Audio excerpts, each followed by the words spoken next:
Everyone, welcome back to my channel. তো কিছুদিন আগেই আমরা বারবিকিউ করেছিলাম। ঠান্ডাটা একটু কম ছিল, দেখতেই পাচ্ছ আমরা সোয়েটার জ্যাকেট কিছু পরিনি।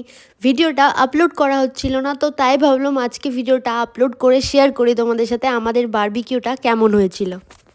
বারবিকিউ আমি করতে শুরু করেছিলাম, কিন্তু হচ্ছিল না, লেগে লেগে যাচ্ছিল। ভাগ্যিস ঠিক সময় বরমশাই এসে আমাদের বারবিকিউটা পুড়তে পুড়তে বাঁচিয়ে ফেলেছিল। হঠাৎ করে বারবিকিউ করার মন হলো, তাই কোনো বারবিকিউর জিনিসপত্র ছিল না, সমস্ত কিছু আমরা ঘরে যা ছিল সেটা দিয়েই করেছি। তাই একটু একটু ভয় ছিল, চিকেনটা যদি সিদ্ধ না হয়, বারবিকিউটা যদি খারাপ হয়ে যায়। এতটা চিকেন ছিল, তাই খুব ভয় ভয়ও লাগছিল।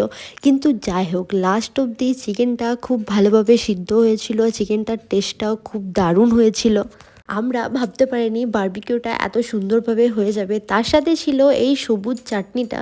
এই চাটনিটা আম, ধনেপাতা এইসব দিয়ে বানানো, এইটার সাথে তো পারফেক্ট লাগছিল খেতে। আমাদের সাথে সাথে বাচ্চারাও কিন্তু খুব মজা করছিল, ওদেরকে গান চালিয়ে দেওয়া হয়েছিল, গানে ওরা ডান্স করতে করতে এনজয় করছিল।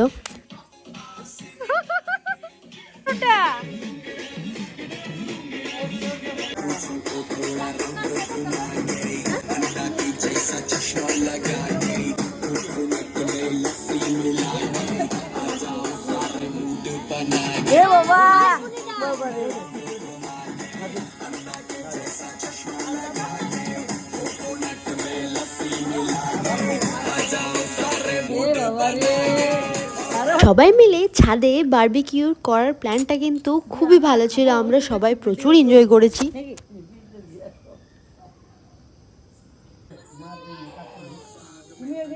পাশে এখানে বাবা বানাচ্ছিল আমাদের ডিনার, আলু কাপ পরাঠা, তার সাথে ছিল কষা কষা চিকেন। ভিডিওটা ছিল এই অবধি। চলো, ভিডিওটা করলাম এখানে এন্ড। যদি তোমাদের ভিডিওটা ভালো লেগে থাকে, লাইক, কমেন্ট আর প্লিজ প্লিজ প্লিজ চ্যানেলটাকে সাবস্ক্রাইব করে দিও। টাটা।